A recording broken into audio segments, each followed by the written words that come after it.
주님을 찬양합니다. 할렐루야. 아멘. 우리와 함께 하시는 참 좋으신 우리 하나님을 찬양합니다. 여러분 참 뵙고 싶었습니다. 15년 전까지만 해도 여기에서 함께 신앙 공동체를 이루면서 함께 섬겼던 저희 교회입니다. 늘 기도하면서 안디옥 교회가 그립고 보고 싶었습니다. 여러분의 바울 선교회를 향한 눈물과 기도 그리고 섬김, 변치 않는 그 사랑 우리가 깊이 간직하고 있습니다. 그 사랑 힘입어서 우리가 주신 사명 감당해 왔습니다. 이 자리를 빌어서 우리 목사님과 모든 성도님들께 진심으로 감사를 드립니다. 아멘. 오늘은 특별히 이 자리에 에티오피아에서 오신 목사님들과 함께 예배를 드리는 은혜를 주셨습니다. 큰 영광인데 잠깐 소개하도록 하겠습니다. 에티오피아의 메카니 예수 교단이라는 큰 교단입니다. 교세가 한 1,000만 명 정도 되고 거기에서 우리 신학교 총회 신학교에서 사역하시는 우리 뜨바브 목사님 이곳에 오셨습니다. 뜨바브 목사님, would you please stand up and say hello? 같은 교단의 CES, 지금 우리가 이렇게 여러분들이 섬겨주셔서 건축하고 있는 교회 학장님 오셨습니다. 원더슨 목사님, would you please?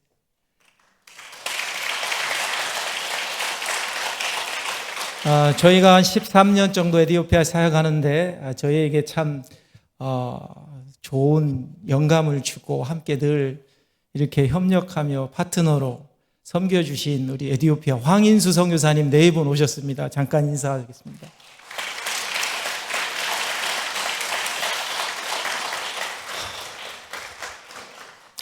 저는 이 시간 에티오피아에게 주신 사명이 무엇인지 하나님 말씀을 잠깐 나누고 에티오피아 교회를 소개하고 에티오피아를 소개하고 그동안 하나님 주신 사역과 신학교 건축 관련 보고를 함께 드린 후에 약 5분 정도 우리 학장님 나오셔서 감사 인사 말씀 나누시겠습니다. 스크린을 좀 띄워주시면 감사하겠습니다.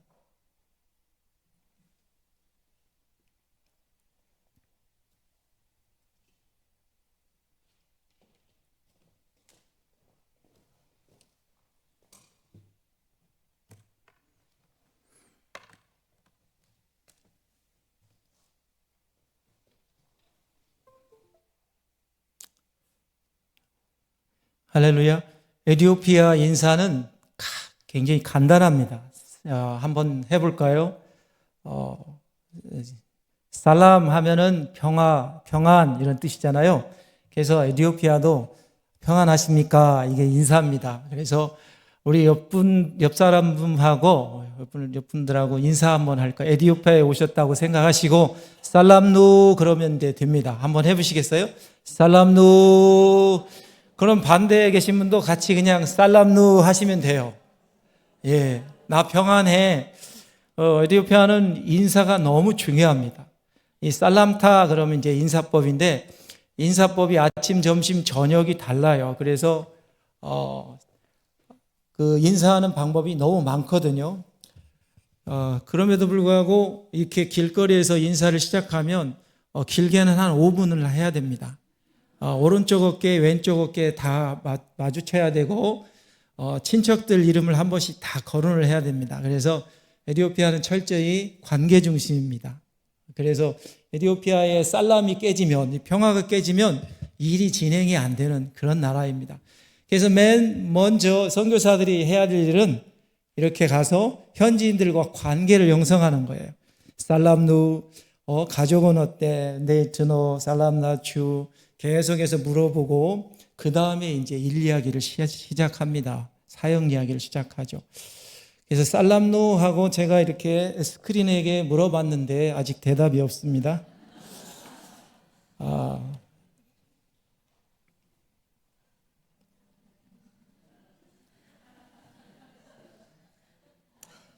들어왔습니다. 할렐루야. 그런데 제 스크린에는 또 안 보이네요. 자, 복제로 해주시기 바랍니다. 가능하실까요? 자, 복제가 안 되면 제가 스크린을 보면서 설명을 하겠습니다. 근데, 예. 감사합니다. 성경은 이스라엘 민족을 부르신 하나님의 뜻이 무엇인지 분명히 말하고 있습니다. 출애굽기 19장 15절에 보니까 세계가 다 내게 속하였고 속하였나니 너희는 내 말을 듣고 내 언약을 지키면 너희는 모든 민족 중에서 내 소유가 되겠고 너희가 내게 대하여 제사장 나라가 되며 거룩한 백성이 되리라. 이렇게 하나님의 약속이 있습니다. 이 말씀 속에 이스라엘 백성에게 주신 사명, 데스티니가 제사장 나라라는 것입니다. 제사장 나라의 직분은 모든 나라 민족에게 주어지는 것이 아니죠. 특별히 하나님이 주신 독특한 사명이었습니다. 하나님을 알지 못하고 죄로 단절된 하나님과의 관계를 회복하고 다시 예배를 회복해야 하는 것이 이 제사장의 사명이었죠. 그렇다면 왜 이디오피아는 제사장적 사명이 있을까요? 우리 성경을 통하여 그것을 볼 수가 있습니다. 그렇게 에티오피아는 이런 사명을 가지고 부름을 받았다고 저는 믿습니다. 자, 에티오피아가 제사장 나라라는 증거는 성경에 많이 있습니다. 왜냐하면 제사장 나라에는 특징이 있기 때문에 그렇습니다. 제사장 나라의 첫 번째 특징은 먼저 주변의 그 지역에서 먼저 유일하게 하나님을 섬기게 하신다는 겁니다. 아직 주변 다른 민족들이 하나님을 모르고 우상을 섬기고 있을 때 그 주변, 그 마을, 온 그 지역에서 유일하게 처음으로 먼저 하나님의 부르심과 부흥을 경험한다는 겁니다. 아무도 하나님을 알지 못할 때 하나님께서 오직 이스라엘 민족을 택하시고 부르셨습니다.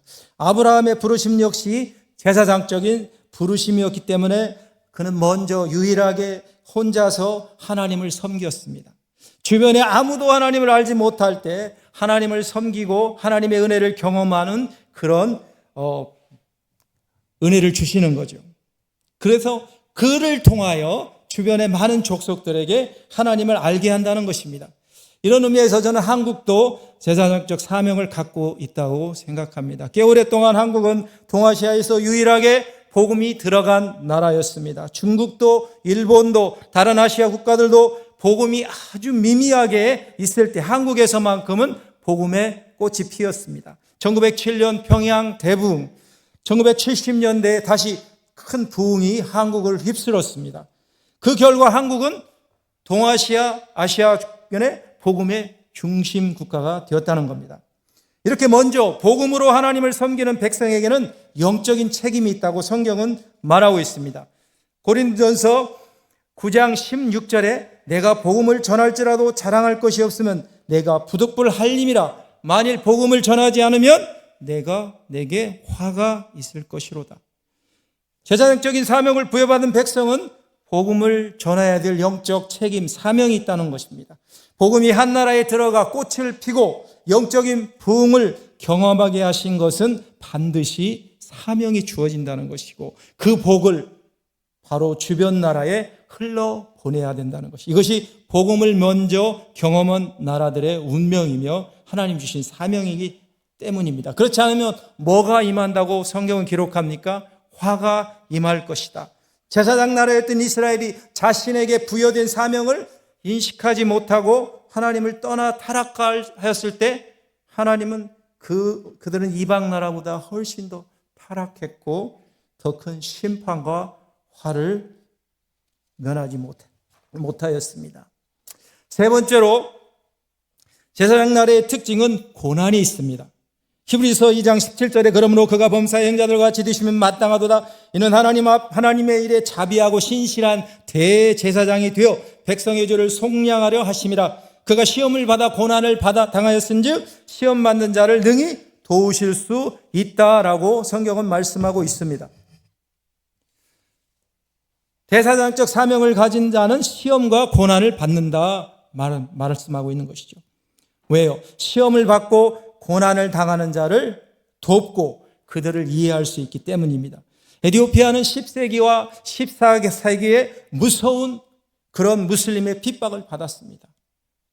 성전이 회파되고 성직자들은 화형을 당하고 성경은 불태워지고 1991년 공산주의 혁명이 일어났을 때 무시무시한 핍박이 교회를 휩쓸고 왔습니다. 수십 년간의 가난과 기근 이런 공포 속에 300만, 400만의 사람들이 죽어나갔습니다. 그럼에도 에티오피아 교회는 견뎌왔습니다. 왜요? 사명이 있으니까. 제사장적 사명을 하나님께서 주셨기 때문에. 핍박과 고난을 겪어보지 않은 민족은 결코 다른 민족을 사랑할 수 없기 때문입니다. 이와 같이 제사장 나라를 경험한 나라들은 한결같이 고난과 이런 고통의 시간을 경험하여 왔다는 것입니다. 한국도 이스라엘도 왜요? 그래야 중보자가 될 수 있기 때문에 예수님께서 대제사장으로서 고난을 겪으셨고 우리의 마음을 다 아시니까 지금도 우리를 위하여 중보하고 계시잖아요. 무엇보다도 에티오피아가 제사장 나라인 것을 성경이 말하고 있습니다. 이사야서 43장 3절에 보니까 대저 나는 여호와 내 하나님이요 이스라엘의 거룩한 이요 내 구원자임이라 내가 애굽을 너의 속량물로 구스와 스바를 너를 대신하여 주었다 이렇게 말씀하고 있습니다. 속량하고 대신하는 것 이것은 누구의 역할입니까? 예수 그리스도의 역할이죠. 그런데 이 역할을 하나님께서 구스와 스바에게도 주셨다는 겁니다. 대제사장이신 예수 그리스도의 그 제사장적 역할을 구스인에게도 하나님께서 부여하셨다는 겁니다. 열방을 속량하는 나라로 에티오피아를 부르셨다면 반드시 에티오피아를 통하여 아프리카를 복음으로 섬길 대제사장적 사명을 에티오피아가 가지고 있다고 확신합니다. 두 번째로 스바냐서 3장 9절에 이렇게 예언하고 있습니다. 그때에 내가 여러 백성의 입술을 깨끗하게 하여 그들이 다 여호와의 이름을 부르며 한 가지로 나를 섬기게 하리니 내가 구하는 백성들 곧 내가 흩은 자의 딸 구스 강 건너편에서부터 예물을 가지고 와서 내게 바칠지라. 그때 여러 백성이 여호와 앞에 거룩하게 되고 여호와의 이름을 부르며 한 가지로 하나님 나를 섬기게 된다고 말씀하시는데 누가 하나님을 섬깁니까? 흩은 자의 딸이 구스 강을 건너서 에티오피아를 건너서 예물을 가지고 온다고 성경은 이야기하고 있습니다. 그렇다면 에티오피아에는 하나님께 예물을 드리는 자입니다. 이사야서 18장 7절에 성경은 이렇게 말씀하고 있습니다. 그때 강들이 흘러 나누어 나누인 나라가 장대하고 준수한 백성 곧 시초부터 두려움이 들며 강성하여 대적을 받는 백성이 만군의 여호와께 드릴 예물을 드리고 가지고 만군의 여호와의 이름을 두신 곳 시온산에 이르리라. 어떤 백성이 예물을 드릴 수 있습니까? 대적을 밟는 백성이 바로 에티오피아 교회가 바로 원수로부터 대적으로부터 그것을 탈취해서 다시 하나님께 드리는 자라고 말씀하고 있습니다. 원수에게 빼앗겼던 나라와 민족들, 하나님을 알지 못하고 우상을 숭배하는 나라들, 그것들 여호와께 드리는 것, 그것이 바로 에티오피아 선교의 정체성입니다. 지금이 바로 이사야 선지자 18장의 말씀이 성취되고 있는 시대인 것입니다. 로마서 15장 16절에는 이 은혜는 곧 나로 이방인을 위하여. 그렇다면 우리는 여기서 말하는 하나님께 드릴 예물이 무엇일까요? 이것은 로마서 15장에 기록하고 있습니다. 이 은혜는 곧 나로 이방인을 위하여 그리스도 예수의 일꾼이 되어 하나님의 복음의 제사장 직분을 하게 하사 이방인을 제물로 드리는 것이 성령 안에서 거룩하게 되어 받으실 만하게 하려 하심이라.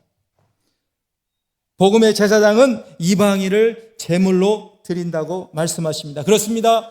하나님께 드릴 신약 시대의 제물은 바로 이방인인 것입니다. 이방신을 섬기며 사단의 포로가 되고 갇히고 죄의 노예가 되어 소망 없는 이들에게 예수 그리스도의 십자가와 부활, 예수 그리스도의 도를 전하여 하나님께 인도하는 것, 살아있는 영적 제물이라고 말씀하고 있습니다.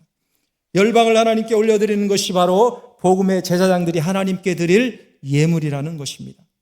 그러므로 에티오피아 교회의 사명은 복음의 제사장입니다. 원수에게 빼앗겼던 이방 나라들 다시 찾아 여호와께 제물로 드릴 수 있는 그런 나라인, 대초부터 이 사명을 부여받고 에티오피아는 존재하는 것입니다. 하나님의 백성으로 부름받은 것입니다. 더 나아가 에티오피아 교회는 선교적 사명을 갖고 있습니다. 시편 68편 31절 오늘 말씀처럼 고관들은 애굽에서 나오고 굿수인은 하나님을 향하여 그 손을 신속히 들리라. 32절 보면 그럴 때에 땅의 왕국들아 하나님을 노래하고 주께 찬송할지어다 이렇게 고백하고 있습니다. 하나님의 명령이었습니다. 에티오피아 교회야 하나님을 향하여 신속히 손을 들라. 에티오피아 교회가 하나님을 향하여 손을 들 때 땅의 왕국들이 하나님을 노래하고 찬송하게 될 것이라고 말씀합니다. 선교의 핵심은 예배하지 않는 곳에 예배가 회복되고 예배하지 않는 민족이 예배하는 민족으로 돌아오고 하나님을 찬송하지 못하는 나라가 하나님을 찬송하는 나라가 되는 것이 선교라고 믿을 때 에티오피아에게 주신 교회의 사명은 바로 에티오피아 교회가 신속히 하나님을 향하여 손을 들고 주여 내가 여기 있어 이 아프리카를 구원할 수 있도록 나를 보내주십시오 고백할 수 있는 그럴 때에 에티오피아 자체에만 해도 119개의 소수민족이 있습니다. 20개 정도의 미전도 종족이 있습니다. 에티오피아 이 많은 민족들이 신속히 하나님을 찬양하게 될 것이며 아프리카 55개 나라들과 수많은 민족들 저 유럽을 넘어 저 중동을 넘어 아시아까지 하나님을 노래하고 주께 찬송하는 역사가 일어날 것을 믿습니다. 아멘. 할렐루야. 이것이 에티오피아의 선교이며 에티오피아에 주어진 교회의 사명입니다. 사실 그럼에도 불구하고 아직 우리 에티오피아 교회가 너무 미약합니다. 너무 약해 있습니다. 아직도 받는 것에 익숙하고 그래서 우리가 이 사명을 일깨우면서 같이 가자. 하나님 부르셨다. 두려워 말라. 주저앉지 말라. 계속해서 일깨우고 가르치고 함께하고 있습니다. 수많은 이단들과 사이비들이 에티오피아를 영적 대화 혼란 속에 빠뜨리고 있습니다. 특별히 한국 이단들이 제일 많이 들어왔습니다. 바울 선교회는 에티오피아 교회의 사명을 깨우고 이 영광스러운 사명, 데스티니에 함께하도록 에티오피아 교회를 섬기고 있습니다. 이것이 또한 안디옥 교회가 기도하며 물질로 선교사를 보내고 섬기며 세계를 품고 기도하는 큰 힘입니다. 그것이 이유입니다. 이렇게 주님 오실 그날까지 가라 보내라 도우라 하나님이 주신 사명 약속의 말씀을 붙들고 일들을 감당할 수 있는 능력을 하나님이 주십니다. 만 가지 은혜와 복 모든 성도들에게 함께 하시고 제가 정말 우리 안디옥교회 교육부서에서 10년 정도 부장도 하고 교회학교를 너무 잘합니다. 저희 눈물로 기도 많이 했습니다. 교회학교 때문에라도. 저는 바울선교회 간사라도 5년 정도 있었기 때문에 너무너무 실정들을 잘 알고 있습니다. 바울선교회 실정도 너무 속속까지 잘 알고 있고 또 안디옥교회에서 교육선교를 같이 했기 때문에 우리가 얼마나 많이 그 비전을 가지고 기도했고 하나님이 이 모습들을 다 보게 하셨어요. 근데 오늘날 우리 귀하신 목사님 보내주셔서 이 마음 주시고 선교를 이어가길 대안을 그 하나님의 비전을 보신 거죠. 아무쪼록 주께서 선한 길로 다음 세대를 이끄시고 또 이 교회 건축이 선하고 아름답게 하나님 뜻 안에서 이루시기를 기도합니다. 아멘. 할렐루야. 이것이 바로 에티오피아 선교의 사명이고 저와 함께 나누고 싶었던 하나님의 말씀입니다. 이제 잠깐 에티오피아 교회 에티오피아를 소개하겠습니다. 에티오피아는 13달이 있습니다. 13달이 있는지 너무 자세하게 설명 못해요. 한번 찾아보세요. 13달이 있고 지금은 에티오피아가 2017년입니다. 그래서 에티오피아는 율리오스 역을 따라서 그레고리안 그 달력을 쓰지 않습니다. 그래서 현지에서는 현지 원력을 사용합니다. 그 행정 절차나 모든 게 아직도 두 가지를 동시에 쓰기 때문에 상당히 많이 헷갈립니다. 에티오피아는 아프리카에 있죠. 에티오피아 인구가 1억 2천만 명 좀 됩니다. 근데 1억 2천만 명인데 제가 들어갈 때 13년 전에 9,800이었습니다.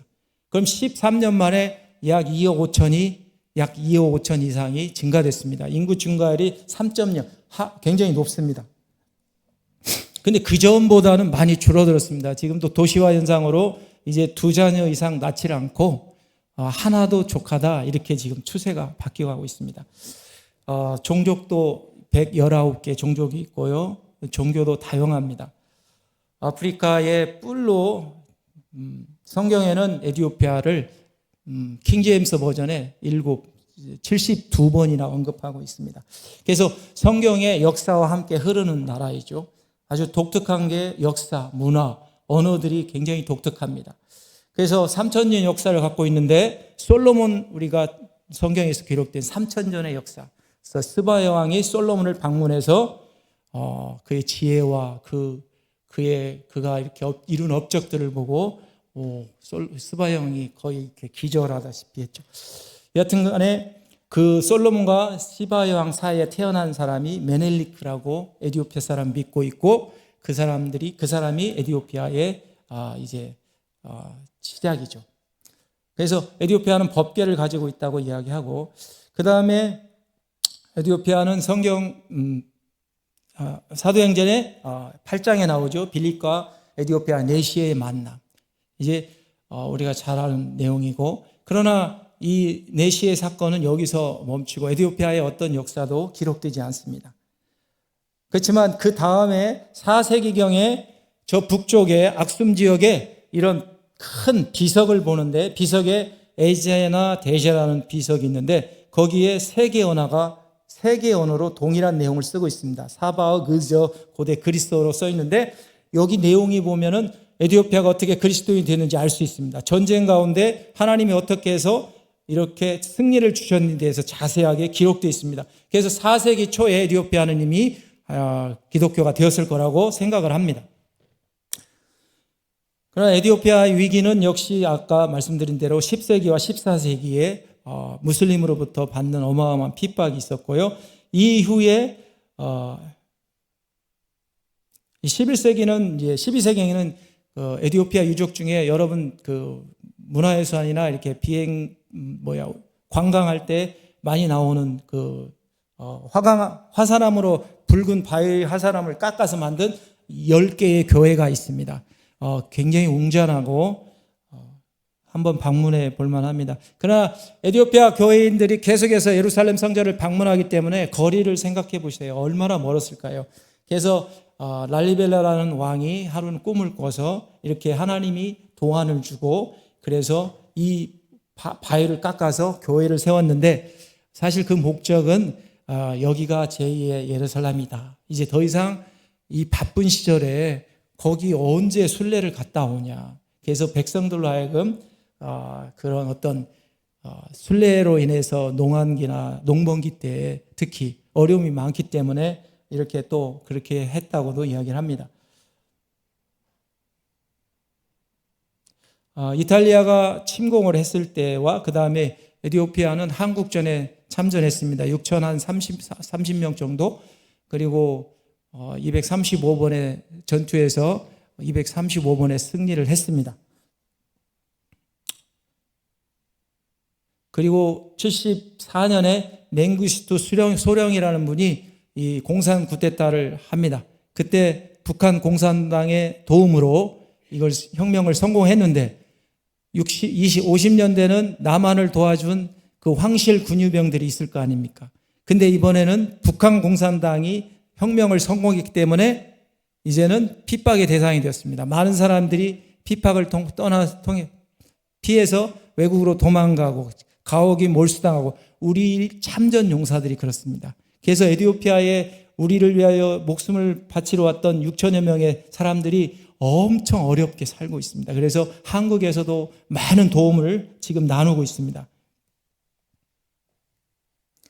지금 에티오피아는 변화하고 있습니다. 지난 10여 년 동안 계속해서 건물 건축, 이렇게 댐도 건설하고 이렇게 합니다. 지금 에티오피아 시간은 6시간이 한국보다 늦습니다. 우리가 현지인들은 로컬 타임으로 항상 이야기하기 때문에 시간을 약속할 때 아주 조심해서 이야기를 해야 됩니다. 에티오피아 사람들 표정 보시면 참 평화롭고 친절합니다.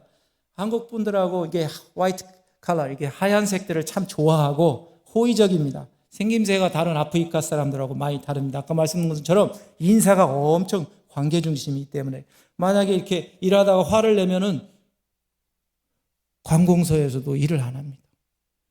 뭐 하나 받기가 너무 어려운 거죠. 그래서 관계가 너무 중요한 거죠. 하루 될 걸 한 달 지나도 안 해줍니다.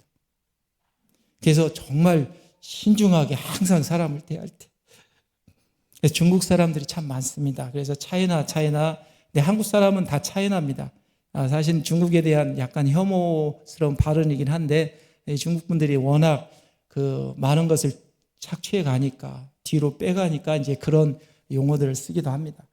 그러나 중국에서 많은 도움을 줍니다. 중국의 기술 여러 가지 그 산업들을 이렇게 가져와서 협력을 많이 하죠. 중국의 영향이 좋은 쪽으로도 많고 또 이제 안 좋은 쪽도 좀 있겠죠. 대부분의 문화는 정교회나 무슬림 그 두 종교에 국한되어 있습니다. 그래서 뭐 여러 가지 행사들이 있습니다. 정교의 모습이고 여기는 이제 루시 박물관인데 에티오피아 박물관입니다. 지금까지 뭐 인류의 기원을 아프리카 기원설로 해서 탄자니아에 있는 올드바이 고지 약간 175만 년 됐다고 하거든요. 그것을 기원설로 이렇게 했는데 이제 에티오피아가 아예 좀 뻥튀기를 좀 했습니다. 300만 년 됐다고 이렇게 화석을 발견해가지고 이렇게 주장하고 박물관에 전시했습니다. 그렇지 않습니다. 우리는 이거 다 증명해서 거짓인 것을 판명했습니다. 여기는 에티오피아 이제 커피가 유명하니까 커피 모습 좀 보시고 주 음식은 떼프라는 인제라입니다. 밀가루 반죽으로 만들어서 여기에 이렇게 싸서 먹습니다. 보통 가운데 있는 시로 그 노란색 하나 먹지 지금 있는 것은 일단 뭐 넣을 수 있는 건 다 넣어본 겁니다. 그래서 일반 주식은 저 인제라 한 장, 이렇게 부침개 같은 한 장하고 거기에 시로가루라는 것을 넣어서 먹습니다. 여기 이제 1년에 한 번씩 이게 이렇게 정교회 행사 때 양을 잡아 먹습니다. 그 양을 잡아 먹는 날 파스카 해가지고 부활절 이럴 때는 길거리에 양 피죽이 껍데기가 산처럼 쌓입니다. 아마 수만 마리가 도륙될 겁니다. 어떤 분이 성경에 제사 지낼 때 막 수만 마리 이렇게 막 어떻게 가능하지? 에티오피아 보니까 충분하고도 남습니다. 거리마다 산더미처럼 이 양피 가죽이 쌓입니다. 내 사진 찍은 거 있는데 너무 징그러워. 이렇게 사과나 과일도 좀 있습니다. 이것은 짜트 농장입니다. 에티오피아가 커피로 유명했는데 지금은 커피 농장 동부지역 하레르라는 아주 좋은 지역에서 전부 다 짜트 농장으로 바뀌었습니다. 짜트는 씹으면 이렇게 나뭇가지 생긴 건데 오래 씹으면 환각증세를 일으키는 마약류입니다. 근데 이거 합법적으로 에티오피아는 다 허용하고 수출을 합니다. 어디로? 사우디나 예멘으로. 자, 이게 이제 일반 택시고요. 지금은 경전철이 이미 통계됐고요. 고속도로도 최근에 지어졌습니다. 일반 우리말하면 버스입니다. 버스, 이게 이제 우리는 큰 버스지만 이 나라는 봉고차가 버스입니다. 에티오피아 땅은 블랙소일이라고 해서 살아 있습니다. 한 해마다 우기가 지나가면 땅이 지축이 흔들리듯이 무슨 말랑말랑 이렇게 됩니다. 그래서 기초공사하는 게 모든 건물을 질 때 기초공사가 3배, 4배의 비용이 들어갑니다. 딱 제가 이걸 못 느꼈냐면요. 이 땅은 사람의 마음처럼 느껴지거든요. 그래서 에티오피아는 이렇게 땅을 기경해야 된다. 더 깊이 기경해서 막 파내고 새로운 자갈을 넣고 그런 다듬이 작업이 필요하지 않으면 안 되겠다. 이 땅을 보면서 그런 느낌을 많이 받습니다. 지금 이제 우리가 최근의 모습들을 이제 시골의 모습입니다. 개량하고 우리 여성분들은 에티오피아에서 태어나지 않은 걸 정말 감사하셔야 됩니다. 여기 한 80kg 되는 이 짐을 매일 짊어집니다.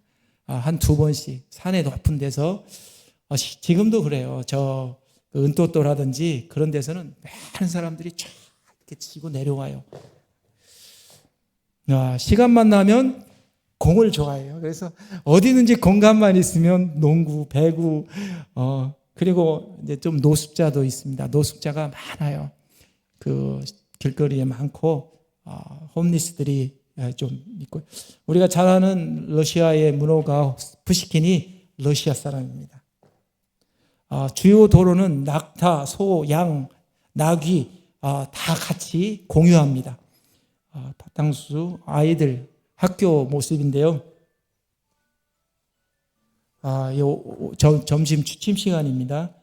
시장 모습 잠깐 보시고요. 많이 변하고 있죠. 지금 도시화가 이루어지고 있기 때문에 그렇습니다. 자, 이제 잠깐 사역 보고하고 교회 건축 보고하겠습니다. 한 10분 정도면 끝날 수 있습니다. 에티오피아 들어가서 1년 동안 언어 공부했습니다. 아마릭이라는 언어인데 아주 중요하죠. 이 현지 언어가 86개가 있기 때문에 어떤 언어를 공부해야 될지 아주 신중히 결정해야 되는데, 그때 당시에는 공식 언어가 아마릭, 지금은 오로모라는 그 다수 민족이 34%가 되는 다수 민족이 정권을 차지해서 또 오로모가 강세입니다. 아무튼 오로모나 아마릭은 꼭 배워야 됩니다.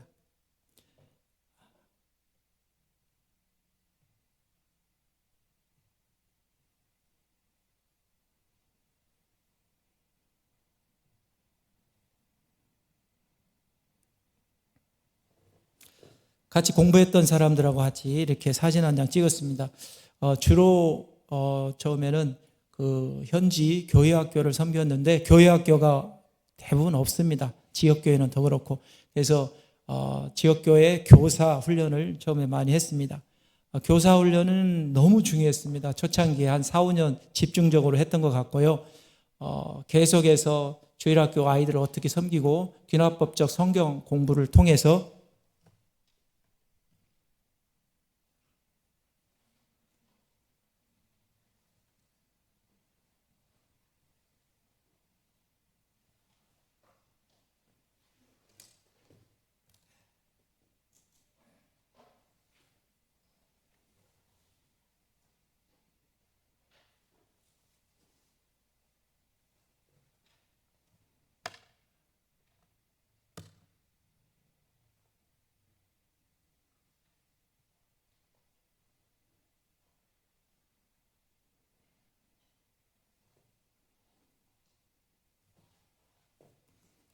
그 전도협회는 한 19년의 역사를 가지고 있지만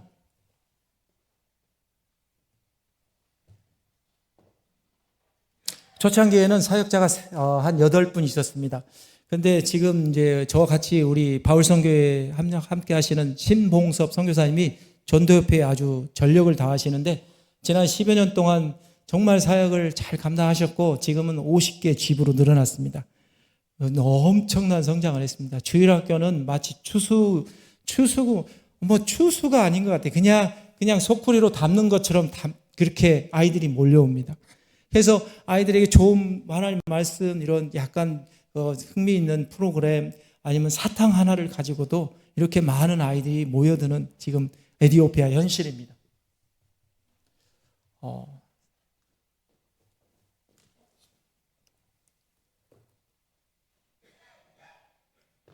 복제로 하십시오. 복제. 아니. 예.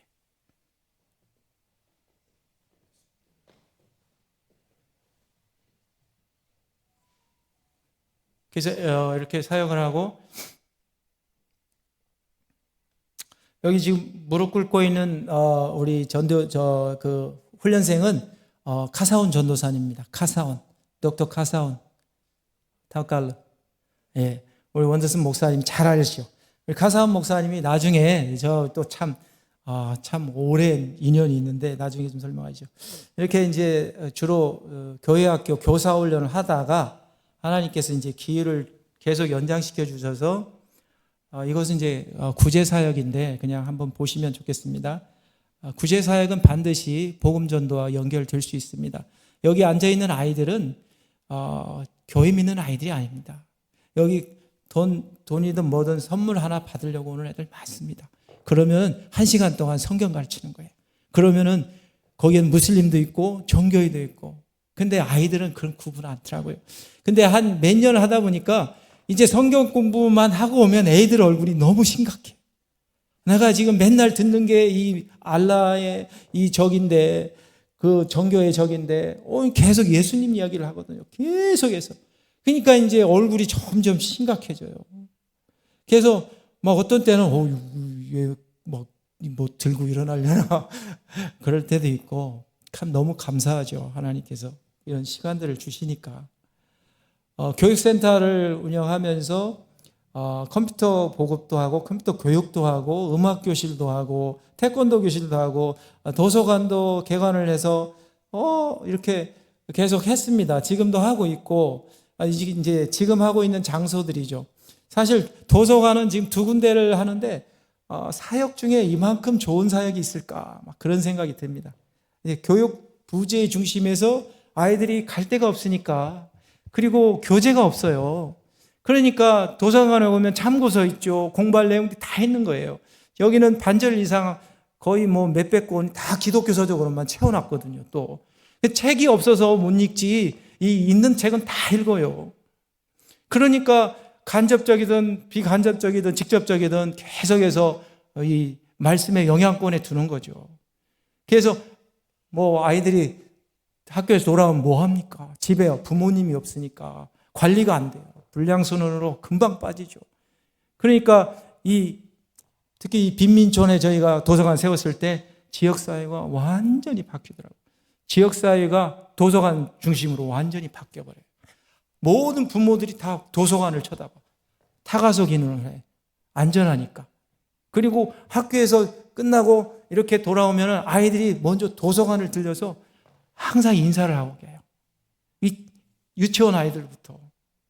그래서 지역 공무원들이 와서 벤치마킹 한다고 와서 보고, 그 다음에 다른 지역에서 와서 보고 가고, 이제 이게 좋으니까 에티오피아의 파나 TV에서 와서 방영을 하더라고요.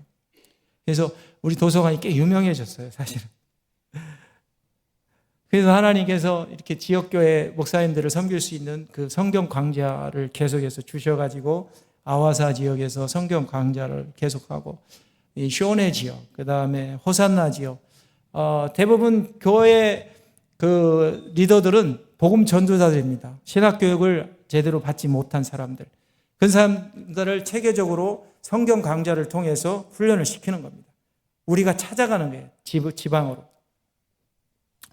그렇게 주로 이제 지방 교회에서의 그 성장은 귀신을 축사하고 병 고치는 이런 사역들을 통해서 복음 전도가 일어납니다. 그러면은 어떤 가정이 무슨 병자 때문에 힘든 공고한 가운데 있다 그러면 소개를 해주면 전도자가 가서 기도하고 하나님 역사가 일어납니다. 그러면 그 가정이 다 돌아와요. 그런 소식이 소문이 되니까 그 지역 주민들도 교회 가면 뭔 일이 있구나.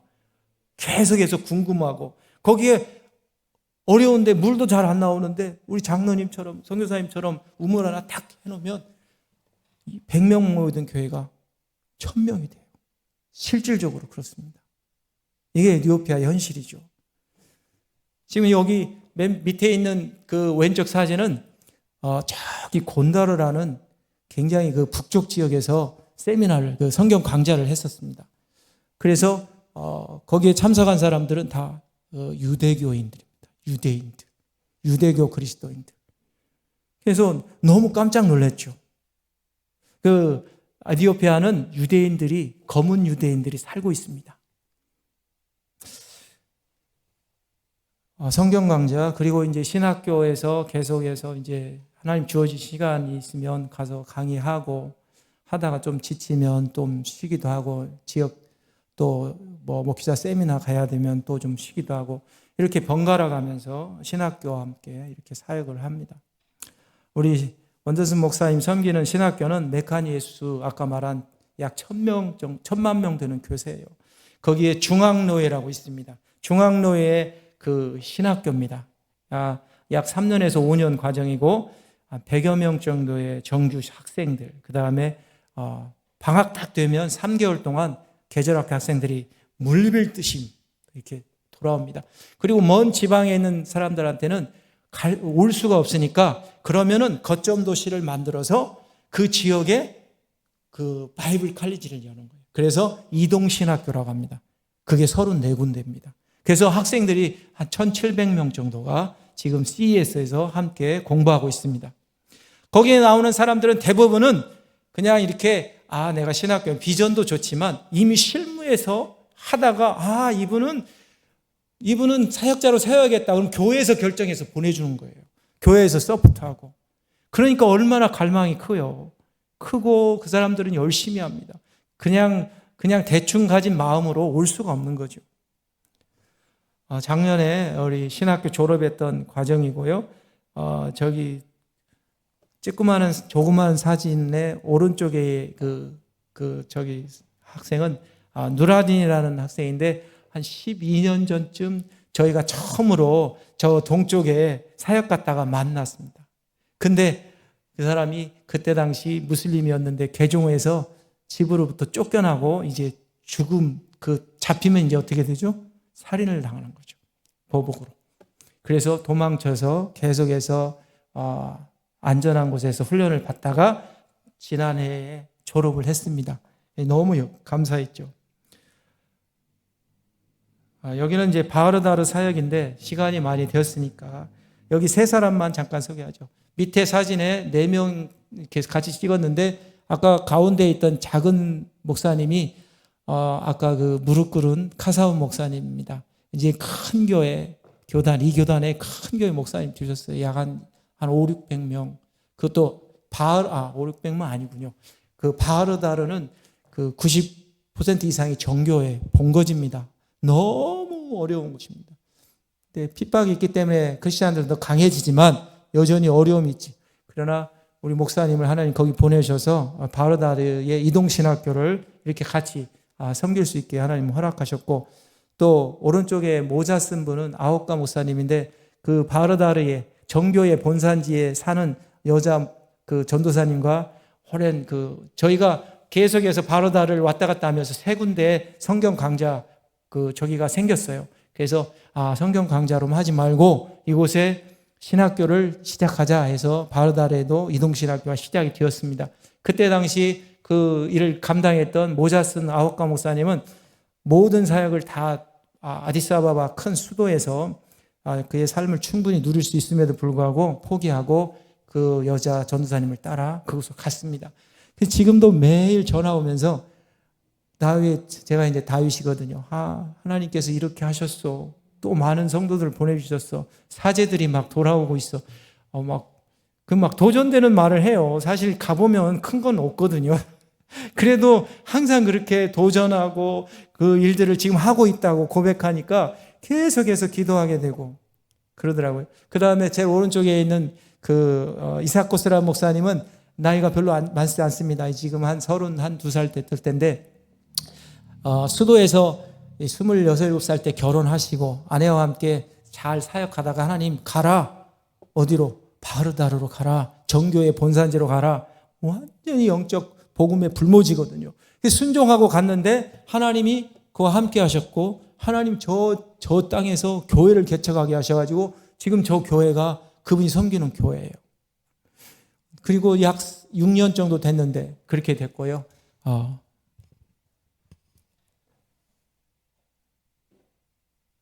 신학교 건축은 8월 정도 이렇게 시작했습니다. 작년에. 그 전에 털을 닦긴 했지만 본격적으로 시작한 건 8월 정도고 그때 당시에는 기존 건물이 뭐 강의실 한 2개 작은 거, 도서관 3평 정도 있었습니다.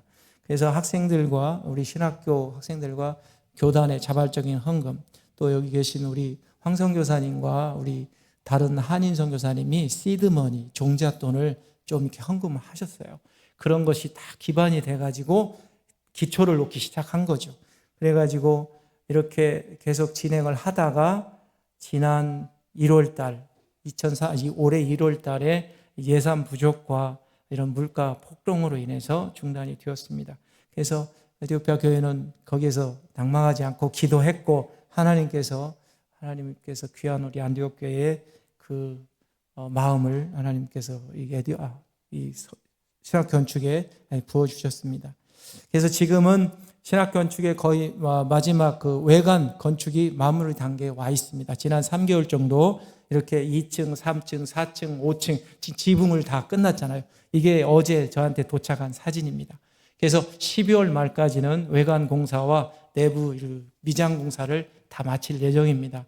이게 완공이 되면 우리 목사님 꼭 우리에게 오셔서 우리가 꼭 초청하려고 합니다. 꼭 오셨으면 감사하겠습니다. 이렇게 신학교에 대한 보고하고 이제 원더슨 목사님 잠깐 나오셔서 Would you please come over here? 한 3분 정도 감사 인사 전하겠습니다.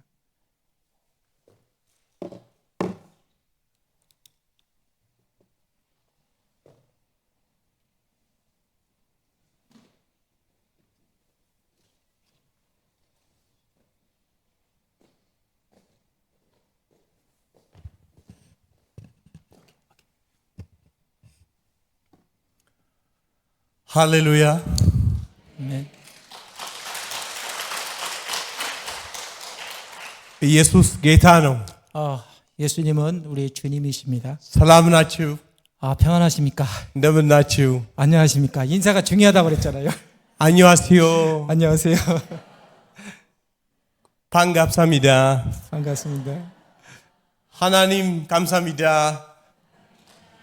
할렐루야.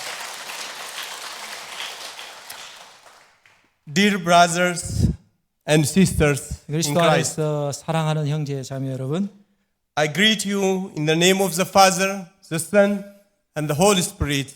Amen. 하나님 우리 아버지와 예수 그리스도와 성령의 이름으로 문안드립니다.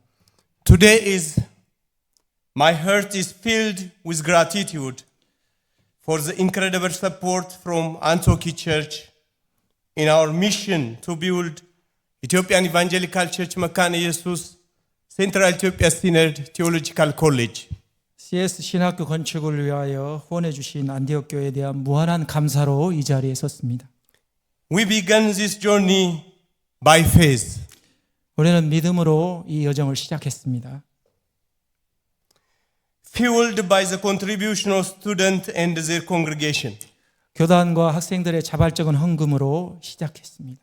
Additionally, along with some contribution of Korean missionaries. 그리고 우리 한국 선교사님들 이렇게 자발적인 헌금을 통하여 However, we faced financial challenges that left us feeling stuck due to the high inflation raised in the country. 그럼에도 불구하고 에티오피아에 닥친 그 인플레이션으로 인하여 많은 예산 부족에 직면하게 됐습니다. We kept continue praying. 이렇게 절실할 때 우리는 기도했습니다. In our time of need, 절실하고 missionary David shared us that Antioch Church is willing to support us. 이영기 선교사님이 안디옥 CS 신학교에 대하여 소개해 주었고 안디옥 교회의 사랑이 바로 신학사역을 건축을 다시 하게 할 수 있는 계기가 되었습니다. We deeply from the bottom of our heart Thank you so much. 마음 깊은 곳에서부터 감사를 전합니다. Your first faithfulness embodied by missionary David Lee and Ine Lee. 선교사 이영기 선교사와 우리 은혜 선교사의 그 헌신을 통하여 이렇게 이런 일들을 이루어 왔다고 생각합니다. They are made a significant impact in Ethiopia. 에티오피아의 많은 중요한 역할들을 감당했습니다. As Paul wrote in Ephesians chapter 1, verse 3, I thank God every time I remember you because of your partnership in the gospel. Your commitment to submission reflect your love for Christ and strengthens our collaboration in advancing His kingdom. 바울이 빌립보서 1장 3절 5절에서 말씀한 것처럼 내가 너희를 생각할 때마다 나의 하나님께 감사한다. 너희가 첫날부터 이제까지 복음을 위한 일에 함께 참여하였다. The theological college represents more than the building. 신학대학은 단순한 건물만이 아닙니다. It is the foundation for the future leaders of Ethiopia. 이것은 복음을 선포하여 지역사회를 변화시킨 미래의 지도자를 양성하는 것입니다. Who will proclaim the gospel and the transform of the community, as stated in the Ephesians chapter 4, verse 12. 에베소서 4장 12절의 말씀처럼 성도를 온전케 하여 봉사하는 일을 그리스도의 몸을 세우는 일이다 말씀합니다. We are called to equip the people for His kingdom.